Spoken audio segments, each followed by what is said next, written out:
Hello there guys, welcome back to Younes Talks Football, welcome back to a brand new video. I hope all of you are doing well today. Chelsea versus Wolves in the Premier League as we get set for our away game, or you say away game, but you know, it's not an away leg, it's just an away group stage game against AC Milan at the iconic San Siro, which is getting knocked down, so be sure to go and visit that before that happens. By 2024, I think it is, so if you can go to Milan and visit that stadium, make sure you do. But in between those games against AC Milan, we play Wolves, and that is happening tomorrow, 3 p.m. UK time, so make sure you're tuned in for that. We're going to preview that game. Before we do, I want to let you know this video is brought to you and sponsored by the OneFootball app. All of your footballing latest, your scores and your news and your updates and your statistics and whatever you need, it's there. If you're in the UK and Ireland, don't forget Italian Serie A match day. Each match day, you get one Italian Serie A game streaming on the app for free. And you have access to all of the Italian Serie A highlights. So make sure you're watching that and enjoy. Let's get cracking. Link in the description. Chelsea versus Wolves. Now, this is an interesting one because it seems like, and I did say that if Chelsea were to get a convincing win against AC Milan, we can honestly start to turn a new leaf. We can start to think about how we're progressing and we can start to look under life. You know, life under Graham Potter and move forward with it and start to feel optimistic about it. And I have to be honest, as I said in my review after the AC Milan game, that game made me feel good for the first time in ages. I've actually felt good. You know, I've come into a match review and gone, I'm satisfied. We were great. You know, and it's been a while since I've been able to truly say that. There's always been some good aspects, but for me to come out of a game, having watched Chelsea and go, I'm very happy. It's been a while. And we got that against AC Milan. Let's keep this up. Graham Potter right now at Chelsea so far undefeated. Touch wood. You know, even if you don't believe in superstition, like myself, but do what you got to do. Let's hope we don't lose a game very soon under Graham Potter. And right now it's looking good. The progress, it looks like it's there. It looks like we're finding our feet. And against AC Milan, we were playing some very good football. Some very good football. We weren't ultra commanding on the ball in terms of possession, but we were ultra commanding on the ball in terms of our, is there a word for being clinical? You know, just constantly being clinical, being direct, being quick, being up for it. Overall, it seemed like everyone was just up for it. And we showed that on and off the ball. So I was very happy. Despite the 51% possession, we came out 3-0 winners. And that is the most important thing. And as long as we're putting our chances away, which is something that I've been screaming for, you've been screaming for, we've all been screaming for, we couldn't hit a barn door for a good year and a half. It seems like we are starting to do it. Especially Aubameyang, who is up front and scoring goals. He's a number 9 and he's scoring goals. It's unbelievable. It's a miracle. At Chelsea, unheard of. Some will obviously reference Tammy Abraham. And to be honest, if you have to look at the last guy to be able to at least do something, even if it's small, but something, it's probably Tammy. So Aubameyang right now, very, very good. In terms of our team news, it looks like we haven't got injury concern. Mendy is still out, although should be coming back soon. We'll see. But Kepa has been second to none, so very happy with Kepa. Kante is training, but he will not be available for tomorrow. It is too soon, and obviously he's being looked after because of his rehabilitation. We don't want to rush it. Apart from that, Cucurella is back, and well, Graham Potter did admit that he will be in action tomorrow. So when we get to the lineup, you're going to see who I've put at left back. It's pretty evident why. And everyone else is available, it seems. So there's that. Now for Wolves, there's one interesting thing here that we have to mention. Now this game is taking place at Stamford Bridge, and we have to mention this guy's name. Tomorrow will be the return to Stamford Bridge of none other than Diego Costa. I mean, I never thought I'd see the day. I didn't think we'd see him again. Since he left, I was like, well, that's done then. He came back with Atletico, didn't he, at one point? Didn't play, though. But apart from that, we've not seen him in action at Stamford Bridge. I'm excited to see him. You know, I mean, I doubt we're going to be seeing the Diego Costa tomorrow. You know, we won't, because that's gone. The prime Diego Costa was with us. Some can argue with Atletico. Apart from that, nothing else, right? He's at Wolves. I wish him the best. And I hope we see him tomorrow and I hope he plays. But I hope we lock him out of the game and he doesn't do anything. If anything, Diego, if you want to score, right? For old time's sake, when it's a corner to Chelsea, come into the box and just pretend you've headed it the wrong way. How's that? Yeah? I mean, we might even give you a brown envelope afterwards if you're really up for it. I mean, I've got brown envelopes here. Under the table. There you are. Cheers, Diego. For old time's sake, thank you very much. Cheers, Governor. So there's all of that. But in terms of Diego Costa, I don't think there's a big ultra threat, although we know him. So it's only wise that we keep our eye on him. Thiago Silva versus Diego Costa is going to be a very interesting matchup. Very. Especially, old age. With all due respect, because they look both in very, very good shape. Thiago Silva, I think, better. But, it's going to be a match of the veterans. We'll wait and see what's going to happen. But apart from that, Wolves have had a big change in terms of their management. Their manager got sacked not long ago. Apparently, they're looking at, is it Lopetegui, I think, that they're going to be getting, as he got sacked from Sevilla. So he's favourite for the Wolves job. But tomorrow, they're going to come in managerless, unless if they got an interim. So they're all over the place right now. I expect Chelsea to be able to perform for tomorrow. Wolves are currently sitting in 18th. Chelsea right now, in terms of the Premier League table, sitting 5th. And we're not too far off. We are 4 points off 3rd, which is Tottenham, although they've played an extra game. Man City have played an extra game. Arsenal have played an extra game. Us and Brighton are behind them, and we have room to catch up. If we win our extra game in hand, we go to 4 points behind Arsenal, who are top of the league. So we're in a good place. It's not the end of the world. We're in a good place, and hopefully this transition can now begin. Now, in terms of the starting 11, who do I go for? As I've said already, I do still think we're in an experimental phase. I still think that we are learning. Although one thing that I've learned from Graham Potter, it seems like he is very flexible. We're not going to be seeing the same thing week in, week out. I think he does base his decision more on what the opponent are going to deploy, more on the strengths and weaknesses of the opponents. It's not going to be a case of we just have one way and that's it. We tend to, I thought, play initially with a back three, move to a back four. Then we went to a back three against AC Milan.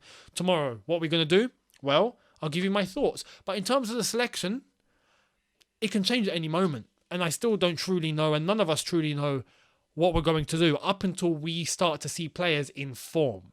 Players that are undroppable. So, bearing that in mind, here's what I've gone for tomorrow. Let's get into the starting 11. Starting off with Kepa in goal, without question. And he's been doing well. Fair play to Kepa. Let's hope he keeps it up. And in terms of the defence, I think tomorrow, because Chelsea are going to command the game, we're going to be at home. We're attacking. Wolves are going to be, I think, ultra defensive. They're in tatters at the moment. They're in a little bit of a mess. They're 18th. It's not looking good. I think they're going to be defensive. So I reckon we're going to have a lot of the ball, which means that we have license to go to a back four. That's what I think Graham Potter's going to do. So bearing that in mind, I think we're going to see Koulibaly and Silva in defence tomorrow. Fofana is injured. I wouldn't be surprised if Thiago Silva's rested and we have Chalobah instead. In a back four. If it's a back three, then Chalobah and possibly Azpilicueta. I know I missed him out when I was talking about Fofana's injury and I was talking about our defenders. It's because we just know Azpi's not going to play. He's just not going to play. He's there for morale. And when we absolutely need someone for 15 minutes, right? But that's the truth. And I think he knows what he signed up for. So it's no disrespect to Azpilicueta.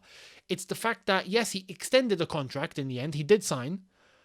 But we just know that he's last in the pecking order. And that's just being realistic. And I think he knows that. And fair play to everyone. So Azpilicueta, club legend. But in contention, probably not. So hence why I reckon the choices right now for Fofana out are going to be Thiago Silva and Chalobah. Now, in terms of the fullbacks, because if we're going to a back four, I think it's going to be fullbacks. I'm going with Reece James, man of the moment right now. Man of the moment. He had a fantastic game against AC Milan. He was flawless. Keep it up. And right now, it's so good to see that even the media in this country are starting to notice. Finally, if Reece James had the Liverpool top on, he'd be, up for the Ballon d'Or. And that's no disrespect to Liverpool. That's just the fact of the matter because he plays for Chelsea. That's what it is. But Reece James finally getting some credit. I'm seeing some outlets, even the BBC, some pundits talking and going, Reece James, the whole Reece James Trent debate. I think Reece James is starting to pip ahead now. Finally, some recognition because the man has the full package. One thing I can truly say that Trent is better at is free kicks. Hands down. The guy can put it top corner whenever you ask him to. But apart from that, that's not saying that Trent's rubbish. He's not. He's fantastic. But Reece right now, complete package. Complete. So, fair play to Reece James, and I'm glad he's playing the way he is, and good luck to him, and I hope he keeps it going. Left back, Cucurella. I think Cuckoo comes in for this one. Chilwell has been okay. He's been good, right? I'm not going to take anything away from him, but you can see, and I said this in the review, his injury has made him a little heavy. Not in terms of weight, just in terms of his agility and his quickness and his sharpness. He's not sharp as much as he used to last season anyway. So I think Cucurella's going to come in because Chilwell needs some rest. Let him rest up. Cucurella to come in for this one. And I reckon Cucurella's going to have a banging game tomorrow, so fair play. Now in midfield, this is where it gets interesting. Personally, I want to see Zakaria play. Can we please see this guy play some football? Wolves are 18th. They're in a mess. We're playing at home. I think if there ever is an opportunity to try someone, now's the time. Let me do a cabbie. Now's the time. Play Zakaria, right? And alongside him, the guy who I think deserves to play, and it's not Kovacic, and it's not Jorginho, Loftus-Cheek. He deserves to play. He's on form. Keep it going. It'd be interesting to see Loftus-Cheek with a DM next to him. That's something I'm interested in seeing. So, if we have to try something against Wolves, I think would be perfect. So, Loftus-Cheek, definitely hope he keeps up his form like he did against AC Milan. And if he had Zakaria next to him, I think that's a midfield that I would love to see in a game where I don't think we'd be under too much threat. I wouldn't try this in a game against, even against an Everton, a Brentford, a Fulham, who are higher up in the table. I'd be a little bit more cautious. But for a team that are struggling and are going through what they're going through, I would try this. I would try this because if we ever have to resort to something a little bit more sure, well, the bench is there. So we'd be all right. I would go with this to see what we can do. And I think it'd be a good experiment for Graham Potter. The midfield three in front, so I'd go with a 4-2-3-1. I think it's a game for Gallagher to play in the position where we want him to play. I think he has freedom tomorrow, in that Wolves game. I think it's going to be perfect for him to play in that 10 role and go and do your thing, command that area of the pitch, cause some havoc, see what you can do, assist, take some shots from outside the box, see, play like Conor Gallagher can play, and we see what he can do. Against Wolves, I think that would be perfect. So I would play him there. Now, on each side of him, Sterling on the left-hand side, because it's Raheem Sterling and he needs to play. And yes, although, against AC Milan, not brilliant, let's be real.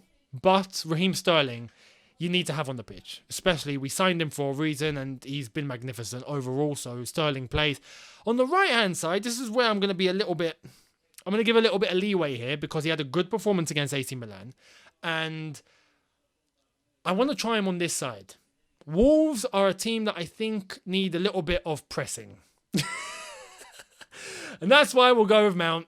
We'll go with Mace. We'll go with Mace here. And it's weird because I've always said I wouldn't play Mace and Connor together. But if Mace is going to be a little bit more to the side, like he was against AC Milan, but he was on the left, Sterling was on the right, I want to play Mace on the right for him to combine with Reece James a little bit more. Matisse made this point on All You Can Eat Chelsea, and I thought about this and thought it's a good point. Him and Reece have great chemistry. When they're together, they have some link-up going on. I'd love to see it. Mace tomorrow needs to be physical. Against Wolves, especially if they're just sitting back, you need someone who's a little... that's going to come in and put in the stab wounds, basically. Mace right now goes ahead of Pulisic in that manner, goes ahead of Havertz in that manner. So for me, he plays, but on the side. I would play Mason on the side tomorrow and see what he can do, combining with Reece James on the right. And up front, man of the moment as well, Mr. Abama who? Abama what? Aubameyang. We'll just go with Aubameyang. Yeah, the guy right now is scoring. Let's hope he keeps this up. We need him to keep scoring goals. He doesn't get the ball often. He's not someone that's seeing the ball 30, 40 times a game. He's not. But right now, in the last 2 games, every time he's got it, he's been a threat or he's scored. That's all I ask from my centre forward. That's all I want. I don't care if he touches it 3 times. If he's scoring 3 out of 3 or 2 out of 3 or even 1 out of 3 and he's that clinical, then you're playing, mate. Simple as that. Aubameyang has been class. Hopefully he keeps it up. But that, for me, just me, my opinion, that would be my starting 11. And in terms of a score prediction, I reckon tomorrow's going to be good, I've got a confident feeling, and I hate feeling confident because every time I do, it goes wrong. But I'm gonna put myself on the line here, and I'm gonna say Chelsea 3, Wolves 0, 3-0 win. We're going to lose 2-1 now, aren't we? Diego Costa's going to score a 92nd minute winner. I hope not. But it'd be good to see Diego tomorrow. Let's see what he can do. Everyone that's going to the game, give the guy some respect, obviously. Clap for him. Show him the love because he was magnificent for us. And let's hope we beat him bad tomorrow. That would be nice. But I'm expecting a good game. Let's see what happens. Let me know your lineups, your scores down below, your thoughts, your opinions. I'd love to hear it all. Much appreciated. Don't forget to hit the subscribe button. Hit the notification bell to be notified once I've uploaded. And I will see all of you tomorrow after it's all said and done. Post-match, I'll see you then. Have a good one, people. In a bit. Take care and peace.